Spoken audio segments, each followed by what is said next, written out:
প্রিয় শিক্ষার্থীবৃন্দ, আসসালামু আলাইকুম। আমরা এই মুহূর্তে একটি বাংলা সাহিত্যের প্রশ্ন নিয়ে আলোচনা করব, যেটি এমসিকিউ পদ্ধতিতে পরীক্ষায় এসেছিল। খেয়াল করেন, কোনটি ঐতিহাসিক নাটক? কোনটি ঐতিহাসিক নাটক? অপশনে 4টি অপশন নিচে দেখতে পাচ্ছেন: শর্মিষ্ঠা, রাজসিংহ, পলাশীর যুদ্ধ, রক্তাক্ত প্রান্তর। এখানে উত্তর রক্তাক্ত প্রান্তর বা প্রশ্নের ব্যাখ্যাটির দিকে চলে যাব। খেয়াল করেন, মনির চৌধুরী রচিত ঐতিহাসিক নাটক রক্তাক্ত প্রান্তর। মনির চৌধুরী রচিত ঐতিহাসিক নাটক কি? রক্তাক্ত প্রান্তর। 1761 সালে পানিপথের তৃতীয় যুদ্ধের কাহিনী এর উপযোগ্য বিষয়। খেয়াল করেন, এই দুটি লাইন থেকে আপনাকে কি ধরনের প্রশ্ন করতে হবে? প্রথমত এই লাইন থেকে আমরা কি পেলাম?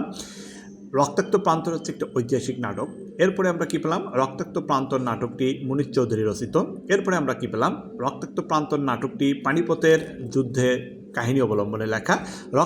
পানিপথের তৃতীয় যুদ্ধ হয়েছিল কবে? 1761 সালে। মানে একটা প্রশ্নের ব্যাখ্যাতে কতগুলো প্রশ্ন আমরা পেতে পারি, মানে কতভাবে প্রশ্ন আসতে পারে, এটা কিন্তু আপনার মাথায় নিতে হবে। কারণ এখানে এভাবে এসেছে, অন্য পরীক্ষা অন্যভাবে পাবেন। যারা নিউমেরিক জব প্রিপারেশন বইটি পড়বেন, পড়ার সময় এইভাবে একটু বুঝে পড়বেন, তাহলে আশা করি আপনার নিয়োগ পরীক্ষার প্রস্তুতি হবে। নাটকটির ইতিহাস থেকে কাহিনী গ্রহণ করেনি, কায়কোবাদ রচিত মহাশ্মশানের কাহিনী গ্রহণ করেছে। ভারতের দেবযানী জায়াতি উপাখ্যান অবলম্বনে পাশ্চাত্য রীতিতে রচিত পৌরাণিক নাটক হচ্ছে শর্মিষ্ঠা। তার মানে শর্মিষ্ঠা হচ্ছে একটি পৌরাণিক নাটক।